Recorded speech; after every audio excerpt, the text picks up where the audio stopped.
danyo harus selalu begadah sadar diri, tahu diri. Kiban kadang harus sering gedanyo dah lakukan aktivitas yang membangun kesadaran. Leur, hana sadar karena lalu gedepe tapi hana sadar. Mesti danyo. Pada orang orang yang sadar bahwa orangnya hana siap menghadapi kematian. Padahal cukup berbahaya. Peristiwa yang luar biasa bagi orang yang merasakan adalah kematian, mati dia. Dan wajib. Tapi anak ingat bahawa belum siap mati. Kita beritahukan hari-hari melakukan persiapan-persiapan untuk hidup. Yang tinggal kiban, rencana-rencana untuk hidup kiban. Padahal hidup ke depan dah pasti, mati pasti. Itu sebab hana rutin dan nyota duduk di roda.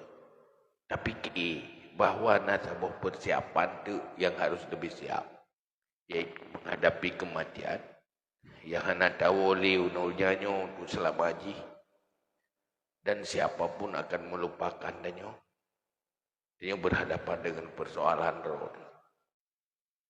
Maka waktu tinggalkan butuhlah persiapan untuk danyo tahu apa Allah. Target danyo untuk lewati. Pegat target. Target pun nilai berharap selamat iman. Yang saat matinya sangat goncang dan huru hara. Orang yang mati sakit jih harus bayangkan. Seakan-akan langitnya mandum merhut wadah badan menutupi. Saat haru haranya. Yang iman berselamat. Bek timbul ingatan-ingatan, pikiran-pikiran yang menghilangkan iman. Yang kedua, kuburannya telah tempat siksaan dan penderitaan. Tapi bertempat bahagia. Target. Olehnya di padang mahsyar ribuan tahun. Dalam ribuan tahun yang tiuroidih diri betun doyang.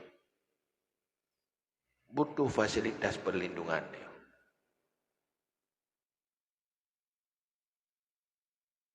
Benelit tempat oleh Allah yang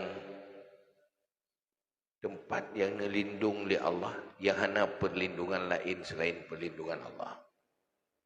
Rupanya kebutuhan setelah mati lebih pendek, tapi atranya terhalang oleh dosa-dosa. Dosa yang membuat danyo hantro mencapai cita-cita. Tapi kira-kira ada, dah hitung.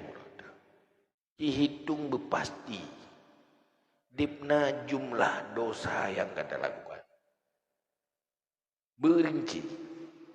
Ingat kembali. Pertama dosa yang gelarang. Dari phone balik danyo sampai uronyo. Nada tudip jumlah dosa yang kita buat nada hitung. Dihitung. Ubit ingat. Itu